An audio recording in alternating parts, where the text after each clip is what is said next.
এই যে নসিহতগুলো করছি, যারা আনম্যারিড তোমার জন্য এগুলো শোনার চেয়ে বেশি দামি।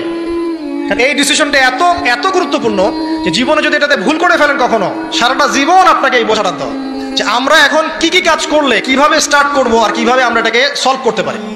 এই সলিউশনটা দুই রকম। এক নম্বর হচ্ছে যারা অলরেডি পরিবারে ঢুকে গেছেন তাদেরকে অন্য জায়গা থেকে শুরু করতে হবে। মানে যারা অলরেডি পরিবারে ঢুকে গেছেন আপনাদেরকে তওবা করে ফিরে এসে আবার শুরু করতে হবে। আর যারা পরিবারে এখনো ঢোকেন নাই, আপনারা এখনো সৌভাগ্যবান। এখন থেকে যদি আপনারা এই নসিহতগুলো মেনে চলতে পারেন, ইনশাআল্লাহ আপনার পরিবারটা 8-10টা পরিবারের মতো হবে না ইনশাআল্লাহ। রিজিকের ব্যবস্থাটাকে করে নেন, তারপরে ওদিকে যান। আপনার আপন ভাই হিসেবে আমি কথাগুলো বলছি, মনে করেন। এরপরে আপনি যখন বিয়ে করবেন, বললাম তো মেয়ের জাস্ট দিনদারিতা দেখবেন। হ্যাঁ, এর উপর যদি সৌন্দর্য থাকে আলহামদুলিল্লাহ, বংশ ভালো হয় আলহামদুলিল্লাহ, মেয়ের অর্থ সম্পদ আছে আলহামদুলিল্লাহ। যদি এগুলোর কোনোটাও না থাকে, দিনদারিতা থাকে, জাস্ট ওটাকে দেখেন, আর কিছু দেখা দরকার নেই, কিছু দেখার দরকার নেই। এরপরে আরেকটা কথা বলতে ভুলে গেছি যে আপনি এই লেভেলে যাওয়ার আগে নিজেও পবিত্র থাকার চেষ্টা করেন। আপনি নিজে জেনায় যায় না, নিজে পর্নে যায় না, নিজে হারাম অ্যাফেয়ার্সে যায় না। যদি আপনি যান তাহলে আল্লাহ পাক কিন্তু আপনাকে পবিত্র স্ত্রী নাও দিতে পারেন। এটাই আল্লাহ পাকের নীতি যে একজন পবিত্র মানুষ পায়। ঠিক আছে, যে যেমন আল্লাহ পাক তাকে তেমন মিলিয়ে দেন, এটা আল্লাহ পাকের একটা সুন্নাহ। এর ব্যতিক্রম হতে পারে, কিন্তু আপনি যদি পবিত্র না থাকেন আপনি পবিত্র স্ত্রী নাও পেতে পারেন। তা আপনি আগে নিজে পবিত্র থাকেন, তারপরে আপনি এখন মেয়ে দেখেন। আলহামদুলিল্লাহ, বললাম দিনদারিতা প্রাধান্য দেন। এখানে হাদিসে এটা বলা হয় নাই যে 4টা গুণ দেখে বিয়ে করো, বরং বলা হয়েছে 4টা গুণ দেখে সাধারণত বিয়ে করা হয়। ঠিক আছে, করো আদেশটা এমন নয়, ইনকাহ কথাটা এমন নয়, বা ইনকাহু এমন নয়, তুনকাহু মানে বিয়ে সাধারণত করা হয়। কেউ টাকা দেখে, কেউ সৌন্দর্য দেখে, কেউ দেখে বংশ। তুমি দেখো দিন। নবীজি বলছেন তুমি দিন দেখো, না হলে তোমার হাত ধুলে ধূসরিত হবে, মানে ধ্বংস হয়ে যাবে তুমি। আর দিন দেখার ক্ষেত্রে শুধু বাইরের গেট আপটা যথেষ্ট নয়, তার পড়াশোনা দেখেন, তার হিস্ট্রি ঘাটবেন, তার অতীতে সে কোথায় কোথায় পড়াশোনা করেছে, কি করেছে, খোঁজ খবর নেবেন। হুট করে তাড়াহুড়া করে কোনো ডিসিশন নিয়ে ফেলবেন না, এটা খুব ভুল করে মানুষ। ঠিক আছে, তার হিস্ট্রি ঘাটেন, যে সে কোথায় পড়াশোনা করেছে, কি করেছে না করেছে। তার পরিবারের বায়োডাটা ঘাটেন, তার পরিবারের সদস্যরা কেমন, নামাজ পড়ে কিনা, তার ইসলামের প্রতি কেমন ধারণা পোষণ করে। তার মাকে দেখেন, তার মা পর্দা করে কিনা, তার মা ইসলামের উপর আছে কিনা। তার নানিকে দেখেন, তার পরিবারবর্গকে দেখেন, তারপর আপনি ডিসিশন নেওয়াটা সহজ হবে। এগুলো হচ্ছে ব্যতিক্রম হতে পারে। ওই আজারের পরিবার ইব্রাহিমের জন্ম হতে পারে, ফেরাউনের আন্ডারে আসিয়ার জন্ম হতে পারে, থাকতে পারে, কিন্তু এটা ব্যতিক্রম। নর্মালি কিন্তু সবসময় এমনটা হয় না। যে প্যারেন্টিংস দিয়ে তারা বড় হয়েছে, ওই প্যারেন্টিংস তাদের মধ্যে থেকে যায়। এই কারণে মেয়ের ব্যাপারে খুব সেন্সিটিভ থাকবেন। আগে পুরো বিষয়গুলো ঘেটে নিয়ে তারপরে আপনি কোনো জায়গায় পা দেন।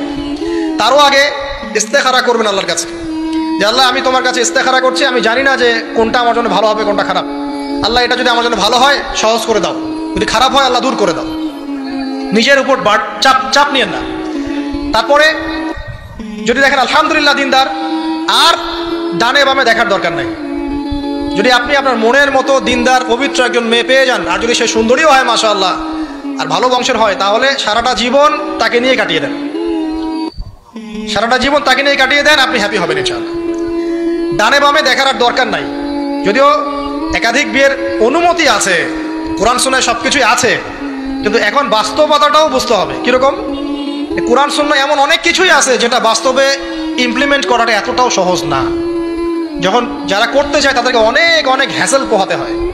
কারণ সমাজটা যেহেতু এমন না, কোরআন সুন্নাহয় আছে যদিও, কিন্তু সমাজটা এমন না, তখন ওই ব্যক্তি কোরআন সুন্নাহ মানতে গেলে দেখা যায় সমাজ থেকে ব্যাপক হ্যারাসমেন্টের শিকার হয়।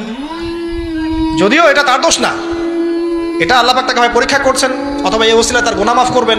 কিন্তু নর্মালি যেটা চলছে এখানে আপনি আপনার বেস্টটা নেন, যেটা অপশনাল সেদিকে যাওয়ার দরকার নেই।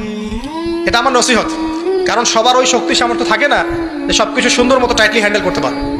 আর বলা যত সহজ, করার ব্যাপারটা এতটাও সহজ নয়। সো আর এই তো জেনারেশনের মেয়ের তো দেখছেনই, পান থেকে চুন খসলেই দেখবেন যে বিশাল তুলকালাম হয়ে যাচ্ছে। তো যদি আপনাকে আল্লাহ পাক আপনার পবিত্রতার কারণে, আপনার ইমান আমলের কারণে খুশি হয়ে এমন একজন দিনদার, নেককার, পুণ্যবতী, সুন্দরী, সুশ্রী স্ত্রী দিয়ে দেন, আর ডানে বামে কখনো দেখবেন না, একদম তাকে নিয়ে পুরো লাইফটা কাটিয়ে দিবেন। ঠিক আছে, এরপরে দোয়া করবেন আল্লাহর কাছে, আল্লাহ এটার মধ্যে কল্যাণ বরকত দান করো। বিবাহের ক্ষেত্রে আপনি মোহরটাকে কম করবেন। আপনি মোহর মানে মেয়েদেরকে বলছি, মেয়ের বাবা থেকে বলছি, সামর্থ্য অনুযায়ী করবেন, ছেলের সামর্থ্য অনুযায়ী করবেন, তার উপরে বোঝা চাপিয়ে দিবেন না। কিয়ামতের আলামতের হাদিস আমি এটাও পড়েছি, সে জামানায় মোহর অনেক বেশি করা হবে, দেওয়া হবে কম। হয় না এমন? আর আর বাকি আছে আলামতের কিছু? তো ওই চিটারির মধ্যে নাই। আপনি আপনি বলছেন 1 লাখ, 1 লাখ আমি দিব নগদ, ব্যাস নগদ।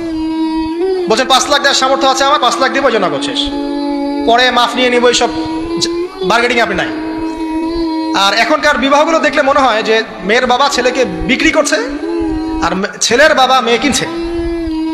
সবচেয়ে বেশি মোহর দেখা যায় যে চিটাগাং এরিয়ার দিকে আর কি। এবং আপনি জানেন কিনা সবচেয়ে বেশি বিবাহ বিচ্ছেদ ওই জায়গায় বেশি।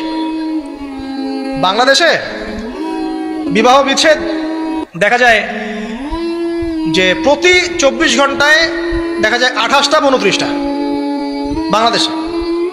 হ্যাঁ, শুধু তাই না, আমি দেখলাম যে 10 লক্ষ মেয়ে অতিরিক্ত আছে পুরুষদের তুলনায় সমাজে ঘুরে বেড়াচ্ছে, স্বামী নাই, 10 লক্ষ মেয়ে।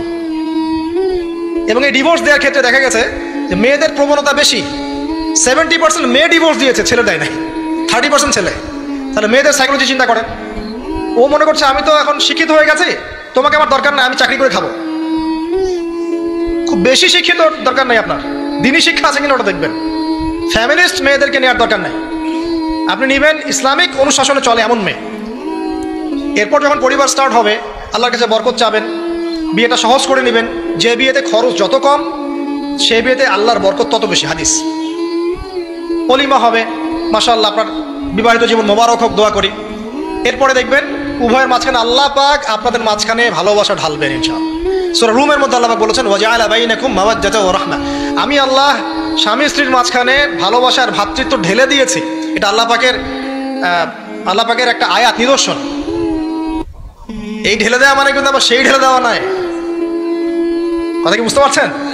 আচ্ছা, তারপরে আসেন, এবার আপনি পরিবার গঠন করেছেন। এখানে আমি কয়েকটা কথা বলি যে উভয়ের মাঝখানে খুব চূড়ান্ত লেভেলের ভালোবাসা, এটাই যথেষ্ট নয় পরিবার সুখী হওয়ার জন্য। পরিবারের মধ্যে এখন থাকতে হবে সলাত। কি থাকতে হবে ভাই? সলাত। পরিবারে থাকতে হবে কোরআন, পরিবারে থাকবে সুন্নাহ, পরিবারে থাকবে ইসলামী অনুশাসন, পরিবারে থাকবে খাস পর্দা। আপনার বউকে মানুষ দেখেই নাই, এরকম পর্দা। আর কাপড় খোলা তো অনেক দূরের কথা। আমার এমন স্ত্রী আপনার স্ত্রীকে দেখেই নেই মানুষ। বাধ্য না হলে সে বাইরেই আসবে না। বাধ্য হয়েছে, আসছে, মাহারাম আছে, আছে, মাহারাম সাথে আছে, এখন বাইরে আসছে। আপনার স্ত্রী ওই মানুষের বাসায় গিয়ে রাত কাটাবে না। এমনকি মানুষের বাসার টয়লেটে গিয়েও যেন সে কাপড় না চেঞ্জ করে।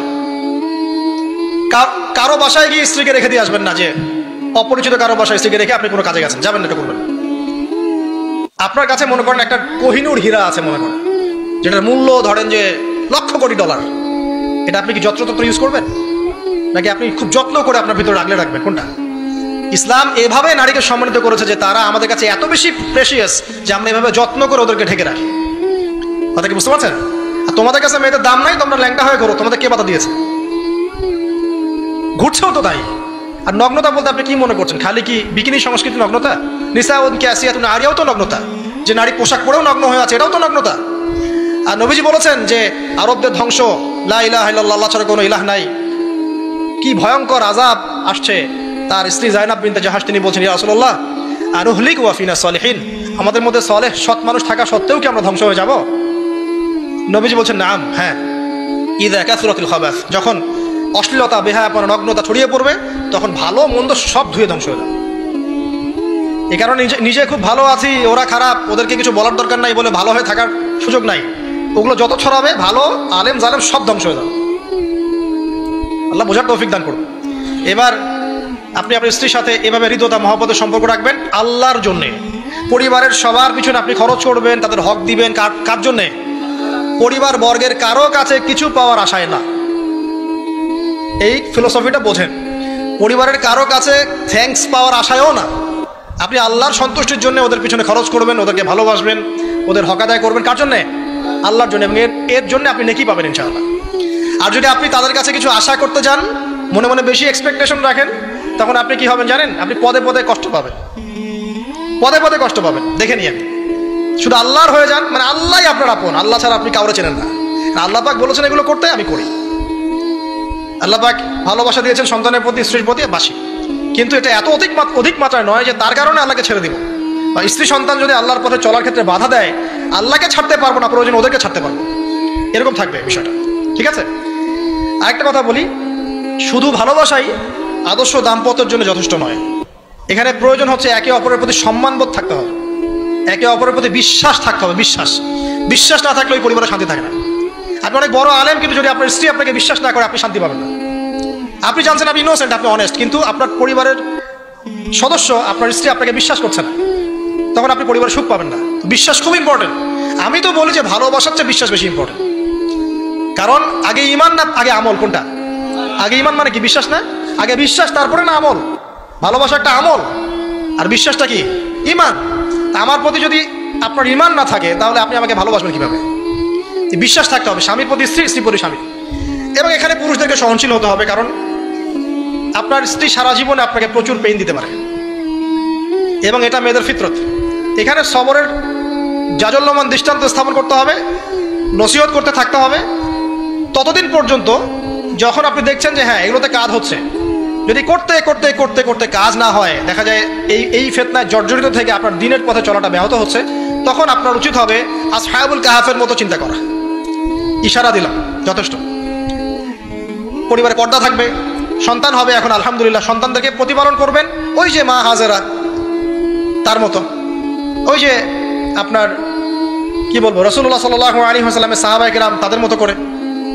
এমনকি আমাদের নবীজিকে তার চাচা, তার দাদারা যেভাবে লালন পালন করেছেন ভালোবাসা দিয়ে, হৃদ্যতা দিয়ে, এভাবে সন্তানকে ভালোবাসবেন, সন্তানের কথাগুলো শুনবেন, বাচ্চাদেরকে মূল্যায়ন করবেন, বাচ্চারা কি খাবার খাচ্ছে খুব ভালো করে খেয়াল রাখবেন, বাচ্চা নেওয়ার সময় বা বাচ্চা নেওয়ার চেষ্টা করার সময় দোয়া পড়বেন এবং সবসময় সেজদায় নামাজে দোয়া করবেন পরিবারের জন্য, বাচ্চাদের জন্য। আল্লাহ আমার পরিবারের উপর শান্তি দাও, বাচ্চাদেরকে ভালো মানুষ বানাও। রব্বানা হাব লানা মিন আজওয়াজিনা ওয়া যুররিয়াতিনা কুররাতা আয়ুন ওয়াজআলনা লিল মুত্তাকিনা ইমামা। এই দোয়া বেশি বেশি করবেন। রব্বি হাবলি মিনাস সালিহিন বেশি বেশি করবেন। আপনার একটা নেক সন্তান আগামীতে এই উম্মতের দায়িত্ব নিতে পারবে ইনশাআল্লাহ। হাজার হাজার গবাদি পশু দরকার আছে, একটা ইব্রাহিম, একটা ওমর, একটা খালিদ বিন ওয়ালিদ আপনি জন্ম দিয়ে দেখান, ওই একজনই যথেষ্ট ইনশাআল্লাহ। পারবেন ইনশাআল্লাহ। সন্তানের কথা শুনতে হবে। প্যারেন্টিংস একটা বই আছে, বাজারে পাওয়া যায়, কিনে নেন। ওখানে প্যারেন্টিংসের অনেক টিপস আছে। সন্তান কি খাচ্ছে, কার সাথে মিশছে, কোন বন্ধুর সাথে খেলছে, আপনার কোন স্কুল কোন কলেজে পড়ছে, এগুলো খেয়াল রাখতে হবে। কোন ডিভাইস ইউজ করছে, বাসায় সন্তান কি পরিবেশ দেখে বড় হচ্ছে, পিতামাতার মধ্যে ভালোবাসা দেখে বড় হচ্ছে নাকি ঝগড়া দেখে দেখে বড় হচ্ছে, এটা খুব ইফেক্ট করে।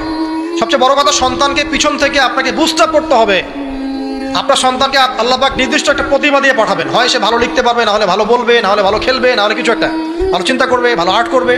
ওর প্রতিভাকে ওর উপরে চাপিয়ে দিবেন না। ওর যে প্রতিভা আছে ওই প্রতিভা অনুযায়ী তাকে বেড়ে উঠতে দেন। হাতের আঙ্গুলগুলোকে জোর করে করে টেনে সোজা করার দরকার নাই, আঙ্গুল ভেঙে যেতে পারে। আঙ্গুলকে বাড়তে দেন।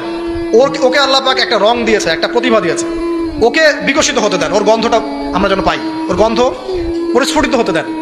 ওকে চাপ দিবেন না। এখনকার পরিবারে প্রচুর চাপ, দেখবেন যে সন্তানের পিতামাতারা চাপ দিতে দিতে সন্তান আত্মহত্যা করে ফেলছে, করছে না?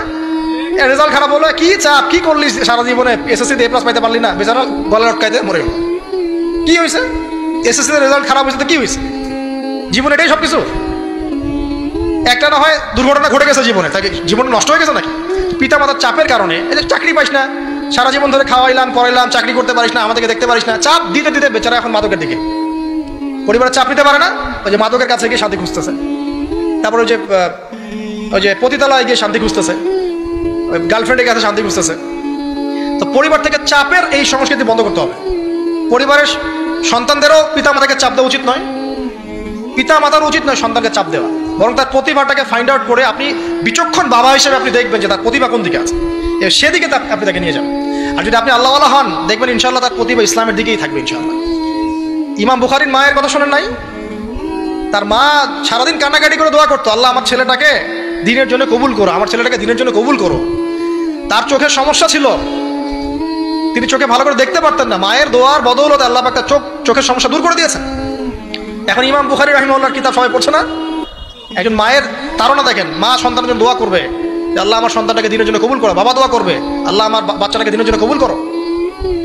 এই যে বাবা নূহের তাড়না দেখেন, ইব্রাহিম আলাইহিস সালামের তাড়না দেখেন, রব্বি হাবলি মিনাস সালিহিন, আল্লাহ আমাকে সুসন্তান দান করো। চাপ দিয়েন না, সন্তানের প্রতিভা অনুযায়ী আপনি তাকে বিকশিত হতে দেন। ইনশাআল্লাহ দেখবেন একদিন সে আপনার মুখ উজ্জ্বল করবে ইনশাআল্লাহ। আর চাপ দিলে কি হবে জানেন? অকালেই ঝরে পড়বে, অকালে ঝরে পড়বে, ওর মাইন্ডটা বিক্ষিপ্ত হয়ে যাবে, তখন পরিবার থেকে তার একটা দূরত্ব সৃষ্টি হবে। আর ওই সুযোগ শয়তান নিবে, খারাপ বন্ধুর পাল্লায় পড়বে, আয় গাজা একটা টান দে, আয় একটু ইয়াবা খা, একটু এটা কর সেটা কর, আস্তে আস্তে দেখবেন হারায় গেছে অন্ধকার জগৎ। অন্ধকার জগৎ একবার হারায় গেলে আর ফিরে পাবেন না। এটা কি প্র্যাকটিক্যাল কথা না ভাই? মেয়েকে চাপ দিবেন, দেখবেন যে বেঁকে বসছে। যদি ছোটবেলা থেকে মেয়েকে আপনি সুন্দর হিজাব পোশাক তরবিয়ত দিতে পারেন, এই মেয়ে বড় হয়ে ইনশাল্লাহ বেলাইনে যাবে না। ছোটবেলা থেকে ওকে যদি আপনি নায়িকাদের মতো মানুষ করেন আর বড় হয়ে পস্তাবেন আমার মেয়ে কেন ছেলের হাত ধরে পারা গেল, এটা তো আপনার জন্য হয়েছে। ছোটবেলা থেকে এই সন্তান অনুশাসনটাকে ঠিক করতে হবে। ওই যে বললাম, পিতা মাতা যদি দিনদার মুত্তাকি পরিষ্কার হয়, তাদেরকে দেখেই সন্তান শিখবে। আমরা যখন সেজদা করি, আমাদের ছেলে মেয়েরা পিঠে উপরে উঠে আসে না? ওরাও দেখবেন সেজদা করার ট্রাই করে না? মসজিদে নিয়ে আসেন বাচ্চাকে, দেখবেন ও দেখে দেখে দেখছে যে কি করছে এরা, কি করছে। ও তখন নিজেও একটু হাত বাঁধার চেষ্টা করে, এমন করে দাঁড়া থাকে, খেয়াল করে নাই? হাত তুলে। বাচ্চারা দেখে শিখবে, পরিবারে দেখে বাচ্চারা শিখবে যে পিতা মাতা কেমন, কিভাবে কথা বলে, পিতা কেমন করে মায়ের সাথে কথা বলছে, মা কেমন করে পিতার সাথে কথা বলছে, সে ওইভাবেই কথা বলবে। যে পরিবারে ওমরের মতো পিতা আছে, ওই পরিবার কি খারাপ হতে পারবে? যে পরিবারে হাজরা আলী হাসলামের মতো মা আছে, ওই পরিবার খারাপ হতে পারে? তো প্যারেন্টিংটা ঠিক করতে হবে। নৈতিক আদর্শের সাথে তাদেরকে ভালো খাবার দিবেন, খাবারের ব্যাপারে সচেতন থাকবেন। কার্বোহাইড্রেট পাচ্ছে কিনা, প্রোটিন ঠিক মতো পাচ্ছে কিনা, ভিটামিন পাচ্ছে কিনা, হ্যাঁ, ও পরিষ্কার পরিচ্ছন্ন থাকছে কিনা, পরিবারটা থাকবে নিট অ্যান্ড ক্লিন, চকচকা। এখানে যেন মানে আর বলে না যে পবিত্রতা ইমানের অর্ধেক, হাদিস আছে না? মানে পরিবারগুলো হবে নিট অ্যান্ড ক্লিন, ঝকঝকা, রুচিশীল। এখানে যেন নোংরা বিষয় না থাকে, নোংরা আবর্জনা, বাথরুম ঠিক নাই, এটা ঠিক নাই, এমন না, ঝকঝকা পরিবার। আপনার সামর্থ্য অনুযায়ী আপনি করবেন, কারণ পরিচ্ছন্ন না থাকলে বাচ্চা কাচ্চা অসুস্থ হবে বেশি। অসুস্থ হলে পরে আপনার পেরেশানি, ওরা খাবে না ঠিক মতো, রুচি ঠিক মতো থাকবে না, বারটা ঠিক বাড়বে না ঠিক মতো। তো পরিচ্ছন্নতার সাথে সঠিক খাবার, সঠিক প্যারেন্টিং, ইসলামিক তরবিয়ত এবং তার উপর চাপ প্রয়োগ না করে তাকে তার প্রতিভাটা বিকশিত হতে দেওয়া। চাপ প্রয়োগ না করার মানে এই নয় যে আপনি শাসনই করবেন না। পরিবারের উপর শাসনের লাঠি থাকবে, কিন্তু ওটার যত্রতত্র প্রয়োগ করবেন না। যদি আপনি একদিন খুব বেশি পিটায় দেন, তারপর থেকে আপনার সন্তান আপনাকে ভয় পাবে না। কিন্তু আল্লাহ পাক কোরআনের জন্য বারবার একটা সাইকোলজি অ্যাপ্লাই করেছেন যে জাহান্নামে শাস্তি কিন্তু দিব, শাস্তি কিন্তু দিব, শাস্তি কিন্তু দিব। এই যে ভয়, আমরা কিন্তু ভয়েই জাহান্নাম থেকে দূরে আছি। তো এটা একটা সাইকোলজি। এভাবে পরিবার এগিয়ে যাবে ইনশাল্লাহ। সন্তান বড় হবে, আপনি মিরাস, সন্তানের মিরাস ডিস্ট্রিবিউট করবেন, যার যার হক তাকে দিবেন। তারপরে পরিবারের মধ্যে আর কয়েকটা বিষয় জাস্ট শেষ করে দেই, যে পরিবারের মধ্যে নিয়মিত কোরআনের চর্চা থাকবে। সন্তান সন্ততি তারা ইসলামিক অনুশাসন পাচ্ছে কিনা, ইসলামিক পড়াশোনা করছে কিনা খেয়াল রাখতে হবে। যদি জেনারেল লাইনেও পড়ে, তারপরেও আপনি ইসলামিক টিচার দিয়ে হলেও, মাদ্রাসায় পার্ট টাইম মাদ্রাসা দিয়ে হলেও কোরআন শেখান, হিফজ করান, ওকে এদিকে করে তোলেন, ওদিকে করে তোলেন ইনশাআল্লাহ। আমরা এমন প্রজন্ম যাচ্ছি না যারা এককেন্দ্রিক, আমরা যাচ্ছি এমন প্রজন্ম যারা কোরআন সুন্নাহকে হাতে নিয়ে ওয়ার্ল্ডকে ডিল করতে পারে, ওয়ার্ল্ডকে চ্যালেঞ্জ করতে পারে। এই চ্যালেঞ্জ করতে হলে আপনাকে সব ধরনের জ্ঞান অর্জন করতে হবে। খেয়াল রাখেন পরিবারে যেন ফ্রি মিক্সিংটা না আসে, পরিবারে যেন এই যে নারী পুরুষের অবাধ মেলামেশা না আসে। বেশিরভাগ ধর্ষণ হয়েছে বাংলাদেশে কাছের মানুষদেরকে দিয়ে, চাচার মাধ্যমে, মামার মাধ্যমে, কাজিনের মাধ্যমে, খালাতো ভাইয়ের মাধ্যমে, ফুফাতো ভাইয়ের মাধ্যমে, কাছের মানুষদের দ্বারা বেশি রেপ হয়েছে বাংলাদেশে। জরিপ পরিসংখ্যান দেখেন। অতএব ইসলাম যে বলেছে পর্দার বিষয়, এটা এমনি বলে নাই ও কাজিন হয়, ওর সামনে এত ইয়া করার কি আছে, এইসব কনসেপ্ট চলবে না। পর্দাটা একদম ম্যান্ডেটরি। পরিবারের সালাম, পর্দা, অনুশাসন, এটা ম্যান্ডেটরি বিষয়। না খেয়ে মরে যান, তাও পর্দা ছাড়া যাবে না। মানে বিষয়টা এমন স্ট্রিক্টলি নিতে হবে। যদিও বা বাধ্যগত অবস্থায় আল্লাহ পাক আপনাকে ছাড় দিয়েছেন, কিন্তু আপনাকে এইভাবে শক্তভাবে ধরতে হবে। আল্লাহ পাক তৌফিক দান করুন। এর পাশাপাশি কিছু বিষয় বলবো যেগুলো মোটেই পরিবারে ঢোকানো যাবে না, এটা বলে শেষ করছি 2 মিনিট। 1, পরিবারে শিরক ঢোকানো যাবে না। শিরক কি কত প্রকার, এটার জন্য কিতাবুত তাওহীদ নামে একটা বই আছে, পড়েন ইনশাআল্লাহ পারবেন। পরিবারে বেদাতি আমল ঢোকানো যাবে না। 2, 3, পরিবারে হারাম রিজিক ঢুকানো। পরিবারে হারাম রিজিক ঢুকবে, ওই হারাম রিজিকের মানে টাকা দিয়ে আপনার রক্ত মাংস তৈরি হবে, এই রক্ত মাংস কিন্তু আল্লাহর অনুগত হবে না, ইল্লা মাশাআল্লাহ। হারাম রিজিক থেকে দূরে থাকতে হবে। পরিবারের মধ্যে ক্রন্দল যেন না থাকে, এই চেষ্টাটা আপনাকে করতে হবে। বললাম তো, এটা অ্যাভয়েড করার জন্যে আপনি আল্লাহর হয়ে যান, নসিহত করেন, হাজার নসিহত করেও যদি কাজ না হয়, আপনি নিজে আসহাবুল কাহাফ হয়ে যান, তাও ভালো। পরিবারের মধ্যে অপসংস্কৃতি যেন না ঢোকে, পরিবারের মধ্যে অশ্লীলতা যেন না ঢোকে।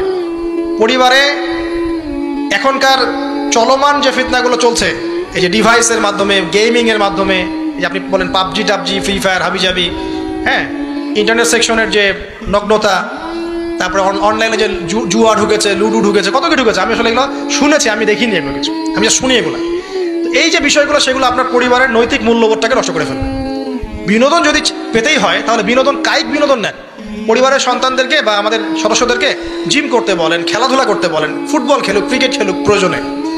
যদি গান শুনতে চান ইসলামিক নাশিদ শোনেন, ঠিক আছে, কৌতুক চান ইসলামিক রসিকতা করেন, ঘোরেন, প্রয়োজনে পরিবারবর্গকে নিয়ে ঘুরেন, দেশটা ঘুরে আসেন, ট্রাভেল করেন, ঘোরেন, আল্লাহর নিদর্শন দেখেন, এটাও তো এন্টারটেনমেন্ট নাকি?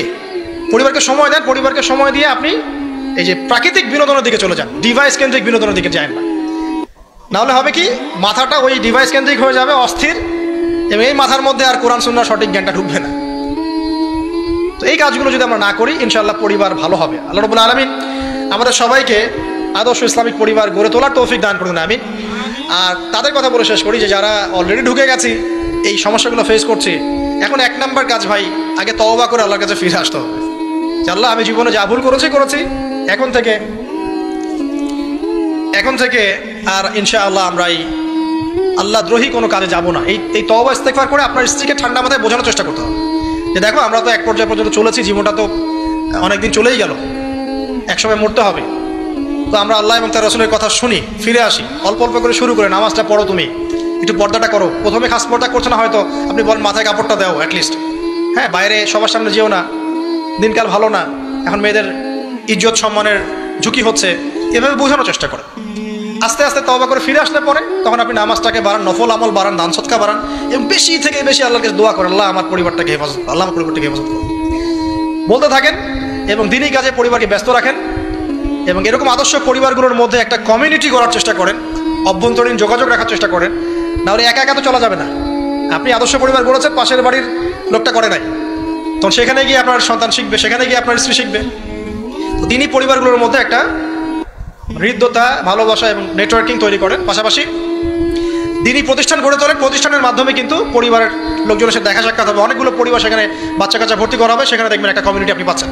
এভাবে শেষ করে দেয়, এভাবে তাওহীদের চর্চা 1, সুন্নতের প্রতিষ্ঠা 2, 3 হালাল রিজিক, 4 হৃদ্যতা ভালোবাসা, 5 সবর ধৈর্য, 6 আল্লাহর কাছে দোয়া, বেশি বেশি দোয়া, 7 কি পর্দা, 8 অপসংস্কৃতি প্রতিরোধ, ঠিক আছে, 9 সন্তানদেরকে আগামী প্রজন্ম, আগামী মুসলিম জেনারেশনকে লিড দেওয়ার মতো করে তৈরি করা, আর 10 মনে করেন আমাদের মেয়েদের দিকে, স্পেশালি মেয়ে শিশু, কন্যা হোক, মেয়ে হোক, বোন হোক, মা হোক, তাদের দিকে স্পেশাল নজর রাখা। এই কাজগুলো করার মধ্য দিয়ে ইনশাআল্লাহ তাআলা আমরা ব্যক্তিগত পর্যায়ে আপোষে একটা আদর্শ পরিবার, জান্নাতের টুকরা করতে পারবো ইনশাআল্লাহ আযজা ওয়া জাল। এবং এই টুকরাগুলো যখন একে অপরের সাথে কানেক্টেড থাকবে তখন আদর্শ সমাজ হবে ইনশাআল্লাহ। যখন এরকম করে পরিবারগুলো গড়ে উঠবে তখন সমাজের কাঠামো চেঞ্জ হয়ে যাবে, আর ওই সমাজকে দিয়ে আপনি ইনশাআল্লাহ ইসলামিক কোনো রেভলিউশন প্রতিষ্ঠা করতে পারবেন, আদারওয়াইজ হয়তো পারবেন না। এর বিপরীতে যা আছে সবই শয়তানের কাজ, জাহেলিয়াত, ফাসেকি, জুলুম, অন্যায়, পাপাচার, এগুলো থেকে সম্পূর্ণ তওবা করে আল্লাহ পাক আমাদেরকে জান্নাতি আদর্শ পরিবার গড়ে তোলা তৌফিক এনায়েত করুন, আমিন।